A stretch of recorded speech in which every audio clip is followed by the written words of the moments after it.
During World War I, on February 27, 1917, the Russian Revolution took place. The Tsar was forced to abdicate, and a temporary government was formed. This changed the politics of Transcaucasia as well. In March, the temporary government formed a governing body for Transcaucasia called the Special Committee of Transcaucasia. One of the members was Armenian, Mikhail Babajanian.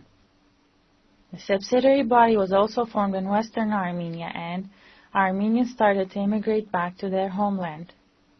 In September and October of 1917, the Congress in Tbilisi, Armenian National Council was formed, which consisted of 15 members, and the president was Aveti Saharonian. The council was the governing body of the Armenians and stayed in power until the independence of Armenia.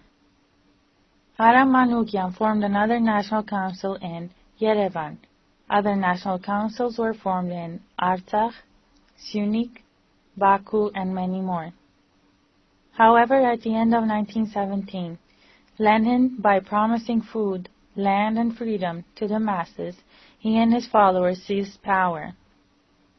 The strongest political parties of the Transcaucasia formed another union called the Commissariat of the Transcaucasia and the Parliament of the Transcaucasia. 32 of the 112 delegates were the Georgian Mensheviks, 30 were the Azeri Musavats, and 27 were the Armenian ARF members.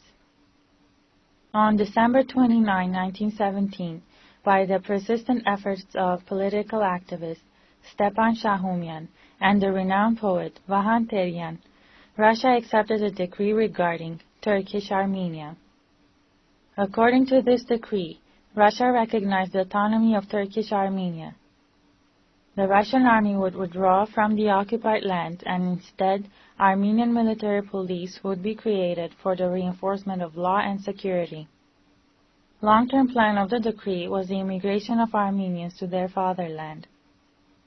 Needless to say, none of the terms of the decree was accomplished, except for the withdrawal of the Russian forces.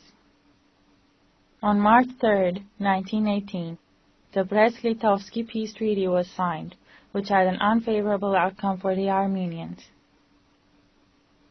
Germany forced Russia to return the Western Armenia to Turkey, as well as the Kars region. On May 15, the Turkish army captured Alexandropol, Gyumri, and then they proceeded towards Ararat Valley, Yerevan in one direction and Hamamlu, Spitak in another. Karakilisa Major, Vanator, continued towards Tbilisi, then Baku. At Sardarabad, on May 22nd, the Armenian nation started their struggle for the preservation of what was left from their motherland. Under the command of Daniel Bek Pirumian and the leadership of Aram Manukyan, Armenians in Yerevan and the surrounding regions were fighting the Turkish forces, defeated the 15,000 army of Turkey, and forced them to retreat to Alexandropol, Gyumri. Similar victories were being accomplished in Pasha Paran by the command of General Dro. During May 23 to 27, Armenians threw out the Turkish forces, and by May 28, the Turkish army resorted to escape. Another front of the Armenian struggle for freedom was Karakilisa.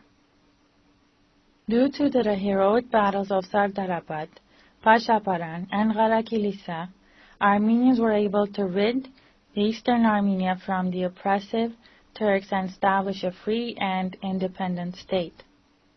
On May 26, 1918, the Parliament of the Transcaucasia was dissolved after long political disputes, and Georgia declared independence.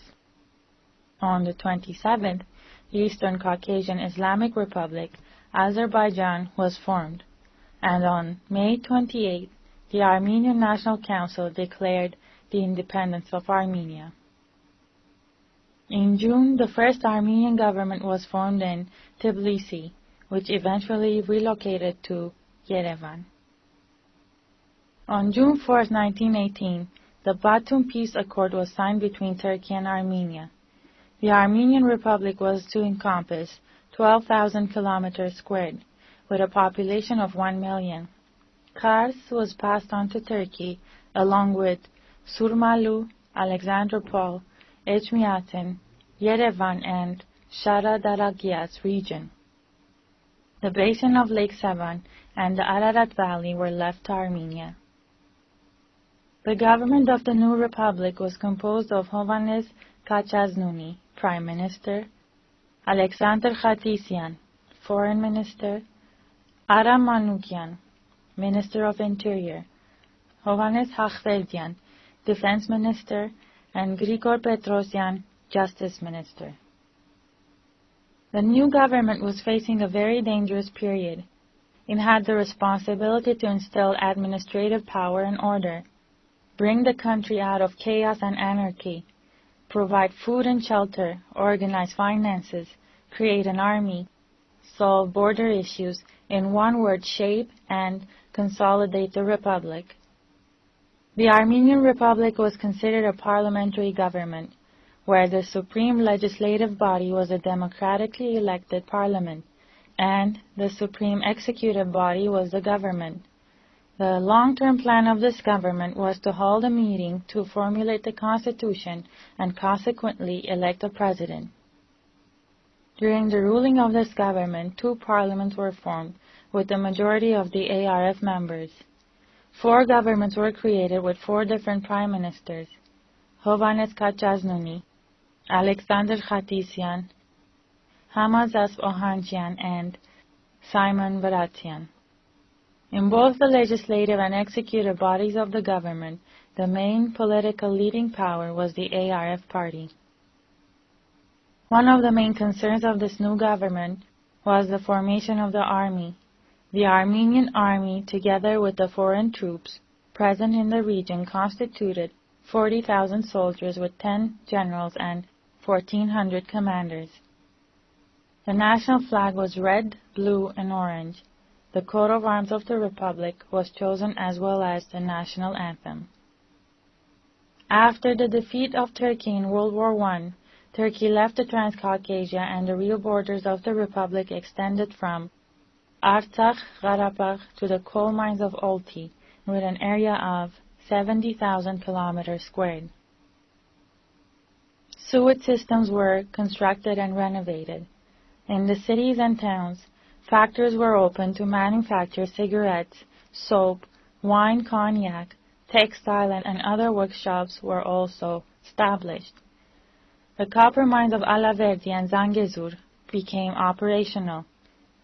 Architectural and engineering projects were underway, and the academician Tamanyan compiled the floor plan of the city Yerevan. The Armenian money was in circulation, the taxation system was developed, and trade was becoming more active. The communication systems were back online. Most notable was the improvement of the health care and the sanitary and hygienic conditions of the inhabitants. In 1920, the Armenian University was founded in Alexandropol, with 8 lecturers and 800 students. The most important issue in the foreign policies of Armenia was a resolution of the Armenian issue, the unification of Western Armenia to the Armenian Republic, and the formation of free, independent, and unified Armenia. At the Peace Assembly of Paris in 1919, Armenia sent a delegation to present the Armenian issue. Armenia presented a request by which Armenians were asking the guidance of United States of America or the European countries. The Senate of United States refused the request of Armenians in June 1920, and subsequently did England, France, and Italy. In 1920, Aharonian signed the Sèvres Treaty with Turkey, by which a unified and free Armenia was created that included most of Western Armenia, Erzurum, Trabzon, Van, and Bitlis state, a total of 90,000 kilometers squared with, and access to the Black Sea. Together with the Armenian Republic, the area of this unified Armenia would have been more than 160,000 kilometers squared. The ruling Kemal Turks not only did not recognize the Sèvres Treaty and did not empty the vilayets or the states, but working along the Bolshevik Russians, they marched towards eastern